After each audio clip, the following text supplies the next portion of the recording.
जिथु सारा दिनै मोनसे पेरलाव ओंखारबोनायनि मोनसे बाथ्रा ससियेल मिडियायावबो गोसारदों बा जों नुनो मोनदों आरो दा बाथ्राया माबायदि ओरैनो?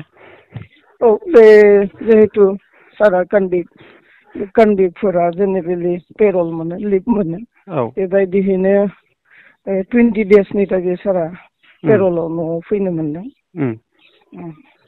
बाखिथ' बेबायदि जेबो गैया। पेरलाव बियो फैदों लिभआव 20 डेजनि थाखाय बेखौ लिभ होदों।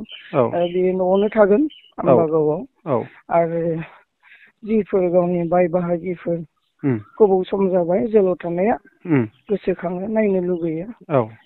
थिग बेबायदिनो बिथाङा सारा बेबायदिनो गावनि फेमिलिफोर, गावनि रिलेटिभफोर बेफोरखौ लोगो हमगोन, न'आवनो थागोन, रेस्ट लागोन, बे दङ।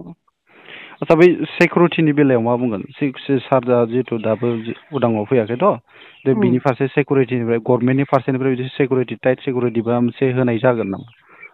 बेखौ गभर्नमेन्ट लेभेला माबायदि खालामो गभर्नमेन्टनि आखायाव थागोन। सिकिउरिटि जुदि सारनि थाखाय प्रयजन होननानै गभर्नमेन्टआ सानोब्ला बिसोरो जगायगोन।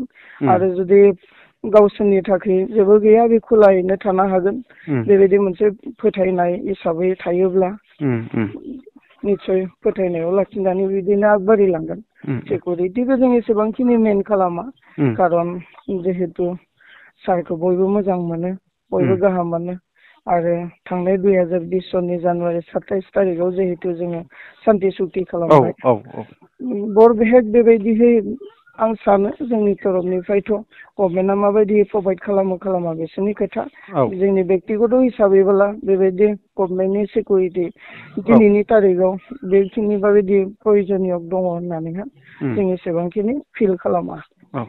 ओरैनो सारा दायो उदांबाबो जितु पाब्लिकफोरजों रायज्लायनो हानाय मोनसे थासारियाव दंना गैया ओरैनो दायो? रायज्लायनोथ' हायो, गासैजोंबो रायज्लायनो हायो, जिहेतु बेयो लिभआव फैदों, न'आव फैदों, गतिके गासैजोंबो रायज्लायनो हागोन बियो। ओरैनो आरो बेबायदिहै सोरजोंबा रायज्लायनो मोनगोन, सोरजोंबा रायज्लायनो मोना, बेबायदि थाया, बेयो गासैजोंबो रायज्लायनो हागोन। आच्चा, आरो बे खौरांगिरिफोरनि सिगाङाव सारा बेबायदि स्टेटमेन्ट होनो हानायनि मोनसे परिबेसखौ जितु सरकारनि फारसेनिफ्राय बिदि मोनसे नेमखान्थिफोर खानानै होनाय जादों नामा?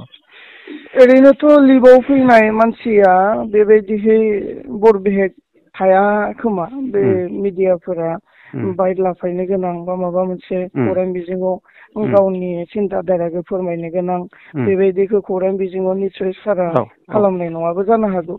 बेखौ गभर्नमेन्ट लेभेलनिफ्राय थागोन, बा लिभआव जिहेतु फैदों सरकारनि आखायावनो थागोन। बे हिसाबैहा बेबायदि खौरां बिजोङाव माबा मोनसे बुंनाय, बाइट लाखिनाय, बेखौ सारा खालामाबो जानो हागौ, बे सारनि सायावनो सोनारगोन।